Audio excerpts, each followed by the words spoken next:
प्रिय विद्यार्थियों, आज हम अनुच्छेद लेखन का अध्ययन करेंगे।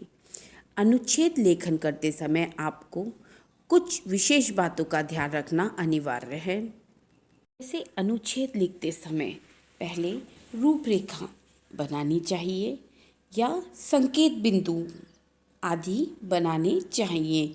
यानी आप उस अनुच्छेद में क्या लिख रहे हैं, जैसे भ्रष्टाचार पर लिख रहे हैं, भ्रष्टाचार क्यों होता है, उसके कारण क्या हैं, इसका उपाय क्या है, ये सभी आपको संकेत बिंदु इसके लिखकर तब आपको अनुच्छेद लिखना चाहिए। अनुच्छेद में विषय के किसी एक ही पक्ष का वर्णन करें, यानी जिस विषय पर आप अनुच्छेद लिखें उसके एक ही पक्ष को आप लिखें। उसके मतलब दो पक्ष और विपक्ष में नहीं लिखना, सिर्फ उसी पक्ष को आप लिखें जो आपने विषय चुना है।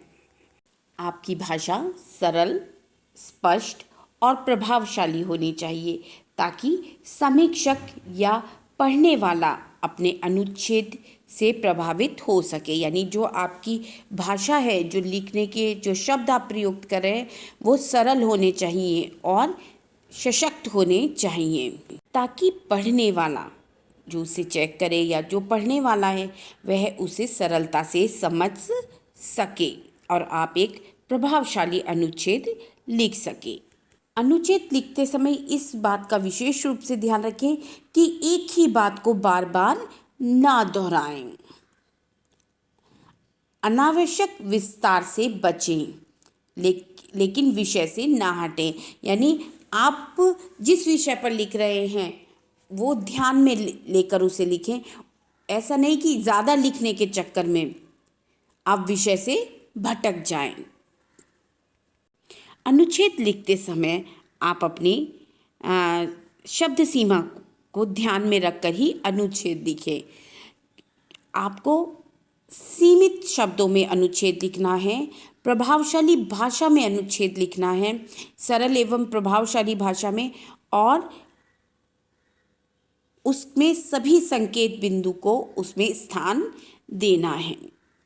एक ही बात को आपको बार बार नहीं दोहराना है। विषय से संबंधित सूक्ति अथवा कविता की पंक्तियों का प्रयोग भी आप कर सकते हैं।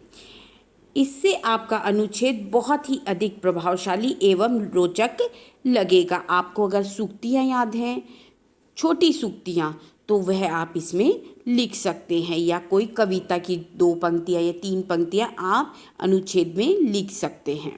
अंतिम ध्यान देने योग्य बात, अनुच्छेद के अंत में निष्कर्ष समझ में आना चाहिए। यानी विषय समझ में आ जाना चाहिए। यानी जो आपने लिखा उसका जो निष्कर्ष निकला है उस अनुच्छेद का, वह जो उसको पढ़ेगा उसको समझ में आना चाहिए। यानी जो अनुच्छेद आप लिख रहे हैं वह